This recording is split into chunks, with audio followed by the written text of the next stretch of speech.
Беларусаў прыраўнялі да расейцаў. Гэта вынікае з пастановы еўразвязу ад 29 чэрвеня. Пакет санкцыяў, які раней прымяняўся выключна да грамадзянаў Расіі, распаўсюджваецца і на нашых суграмадзянаў.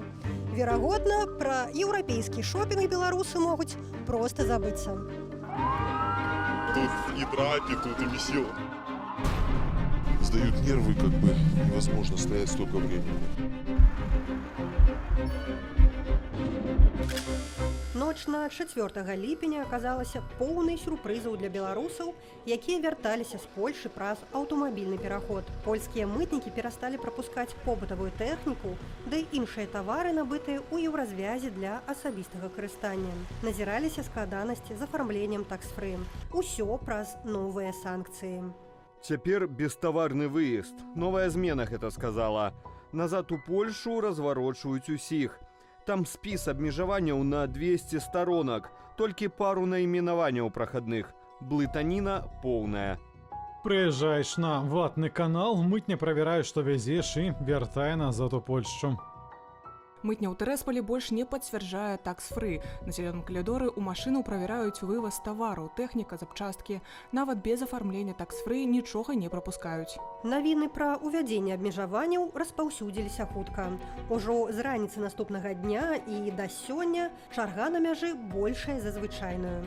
Людзі намагаюцца мінуць кардон да таго, як дакумент запрацуе на ўсю моц. Ходят слухи о том, что ваты хотят запретить вовсе, и, возможно, люди хотят вернуть хоть какую-то часть денег, которую они уже отбили, и, наверное, на этом либо завершить этот бизнес, либо продолжать, но уже без ват. Ажыятажам карыстаюцца спекулянты, займаюць месца ў чарзе, а потым прадаюць яго праз тэлеграм-чаты. У адказ некалькі дзесяткаў кіроўцаў самаарганізаваліся, перекрылі дарогу да КПП і ўвялі правілы рэгуляцыі праезду. Можно ехать? Вопросов нет. Извините, пожалуйста, у нас ребенок в машине. Подождите, у нас ребенок. Ну, с утра стоим, где-то примерно с часов 4.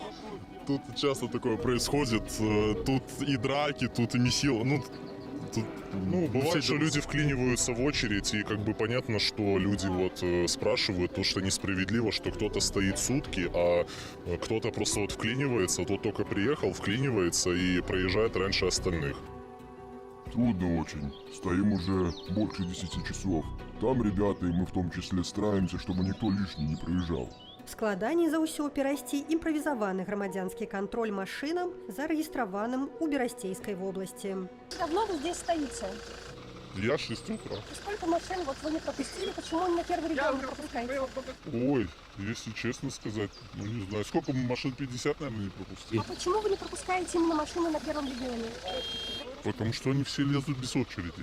Те, кто стоит в очереди, вон они стоят в очереди. Сапраўды, берасцейцаў у чарзе шмат. Некаторыя з іх вяртаюцца з працы, некаторыя былі ў сваякоў. Іншыя ж вязуць з Польшы тавары, якія потым перапрададуць у Беларусі. Вядома, з нацэнкай. Уладзімір зарабляе на памежным бізнесе.